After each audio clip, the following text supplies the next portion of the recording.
2020, wow, what a year. Lots of highs, lots of lows, professional challenges, personal challenges. But we all came together and we made it.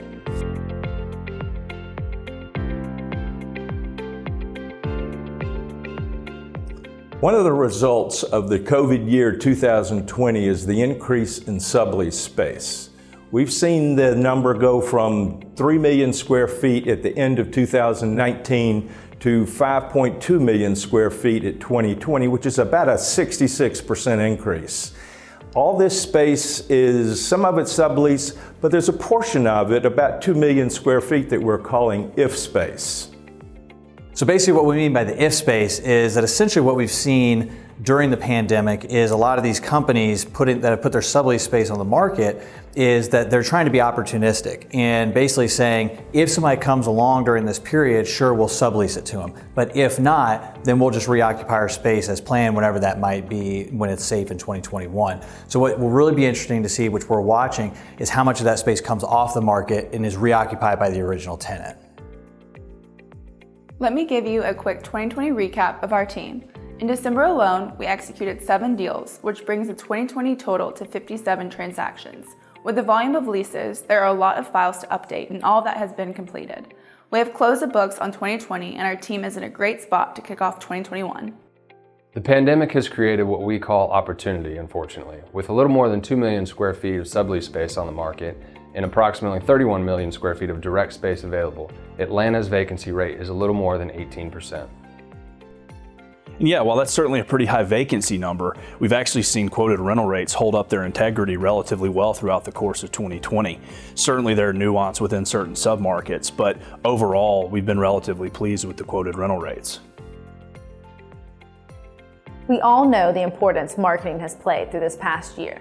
It has been more important than ever that we keep your assets visible and allow prospects the tools to tour spaces from the comfort of their homes. That is why I spent a large part of this year enhancing our in-house technology platform. Our marketing group continues to seek ways to be ahead of the curve, and I look forward to sharing these ideas with all of you. I've also been brainstorming some fun client events when we can finally meet in person. Over the past year, concessions have increased, but rates have really been held.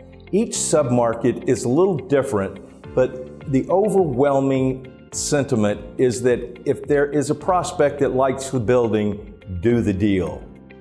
TIs have gone beyond the $5 to $6 per square foot, and abatement has increased well beyond the 1 month per year.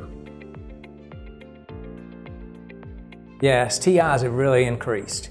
But a lot of that is because the condition of the existing space needed the added TIs to lease the space.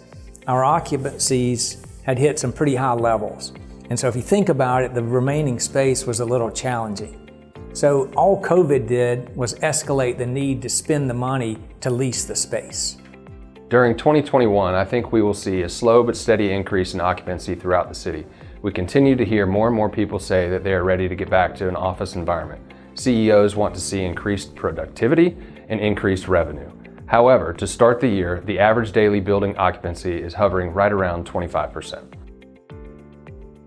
One thing our team has put a lot of emphasis on is keeping the pedal down on our production efforts throughout the pandemic. We have continued to remain disciplined in our production process, adapting strategic, COVID-sensitive approaches to engaging the brokerage, economic development, and end-user community, letting the market know that Transwestern is open for business.